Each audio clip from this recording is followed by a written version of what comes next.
Hey guys, it is Zach from Zach's Wire Reviews here with my April haul. Well, mostly April haul. Some of it is March because one, I don't have that much from April, and two, I didn't really do a March haul video at all, and that kind of sucks because I really wish I had. Because there was a lot, but I reviewed most of my March haul, what would have been in my March haul video, so I don't feel too terrible about it, but I'm going to just kind of go over the stuff I haven't reviewed yet, some of the stuff I had reviewed because it goes with some of the other stuff. Anyway, first off, Pushing the Limits by Katie McGarry. I got this in March. Yes, this is only the dust cover because I lent the book to my cousin, hoping that she would find this young adult book satisfying because she loves young adult books but hates them at the same time. So I'm hoping she really likes this one because I loved it. This book in particular has some Greek mythology in it, though it's contemporary. It is completely contemporary. There's no magic or paranormal whatsoever, but it talks about Greek mythology. I guess it doesn't really have it, but it talks about it, and it's got a psychological aspect that I found really interesting. And then I also got the novella that takes place right after this, but it's a companion novella, so it doesn't involve these two characters here.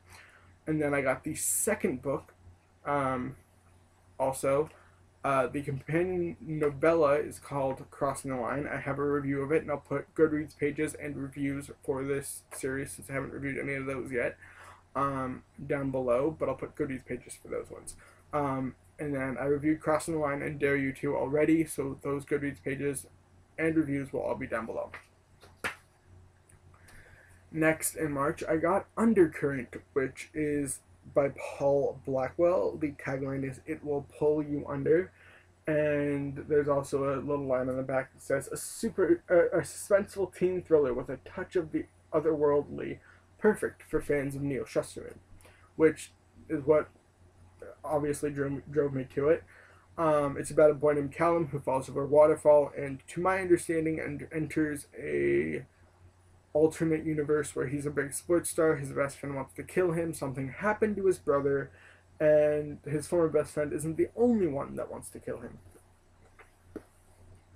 or the only one that wants to see him dead, I should say. I got Night School by C.J. Doherty, and this will be reviewed probably at the middle of the month, maybe the end, depending. I still need to work out my schedule a little bit. But this is about Khmer Academy and a girl named Allie who goes there but doesn't feel like she should because she's not rich and she's not talented. But it's alive with secrets and everybody lies. And the school begins to seem like a very dangerous place, and Allie must decide who she can trust if she wants to discover or find out what's really going on. It sounds really good. It's a rather thick, long book, like 430 pages, which I consider a thick and long book. But yeah, it sounds really good. It's a debut novel. I'm not sure if it's standalone or part of a series yet, but I will tell you when I review it because the ending will say if it sounds like it's part of a series. Um, Next, I got Rush by Eve Silver. This is about a girl named Mickey who is sent through time and space into some sort of game where she and a team of other teens are sent on missions to eliminate the Drow, terrifying and beautiful alien creatures. There's no practice run, no training, and no way out. Mickey has only the guidance of a secretive but maddeningly attractive team leader, Jackson Tate, who says the game isn't really a game. That what Mickey and her new teammates do now determines their survival and the survival of every other person on their planet, or this planet. She laughs, he doesn't, and then the game takes a deadly and terrifying turn. This is shorter, and again, probably the middle of the month, maybe the end, depending, but this sounds amazing. I've heard so much advanced hype for it, advanced praise for it, so I'm really expecting an amazing novel out of this debut. And it is part of a series. The series is called The Game, and this is book one. It says so at the top.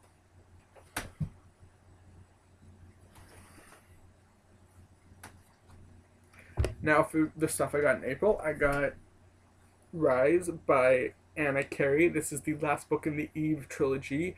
I haven't done a review of Eve, but I've done a review of the second book once. I was going to do a review of Eve way back, but ended up not doing it for whatever reason.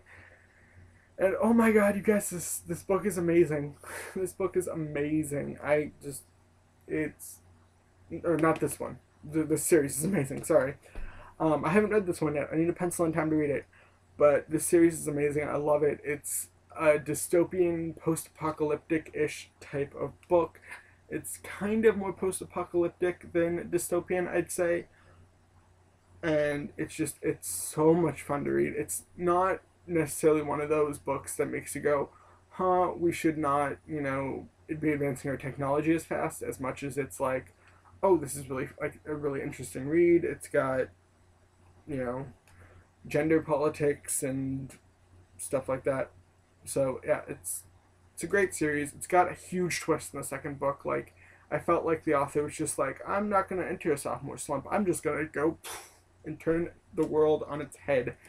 It was crazy. Now, the last three books are all part of a trilogy with kind of a Christian basis to them. It's angel lore, but with definitely more of a spiritual message and Christian basis. I'll read the back of the first one, Spirit Fighter, and you'll see what I mean. Jonah Stone has always thought of himself as average, but in seventh grade, he learns a fascinating family secret, and his world turns upside down. Jonah's mom is a Nephilim, the daughter of a human and a fallen angel, which makes Jonah one quarter angel, which I kind of find like, I've read ones where Nephilim, children of Nephilim or Nephilim, it doesn't dilute, but whatever. When his mom is kidnapped by fallen angels, it is up to Jonah and his sister Eliza to rescue her. Guided by prayer and a guardian angel, Jonah and Eliza embark on an epic adventure through the streets of New York and come to understand that God plans in ways they could never have imagined. So you see what I mean? It's got, it's got more of a spiritual message to it. But it sounds really interesting. It's a middle grade series, and I'm doing it as part of a book tour, so I thought, why not? I'm Christian. I haven't really read that many like Christian-based books, so the first one, like I said, is Spirit Fighter. The second one is Fire Prophet, and the most recent one that will be coming out on Tuesday is Shadow Chaser. So yeah, this sounds very interesting. I can't wait to read it. I'm actually going to be starting the first one in like a couple hours, and hopefully finishing it soon. Yes, this is a relatively small haul video. I'm expecting that the next one will probably be really big since I'm going to BEA.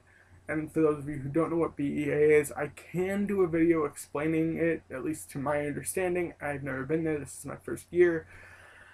And you guys don't know how excited I am. I am like buzzing with excitement. I'm going to New York at the end of the month for it, and I'll be spending 3 days there at this giant book expo. And if you guys want me to do a video on like what BEA is, leave a comment below, and I will do a video kind of explaining that.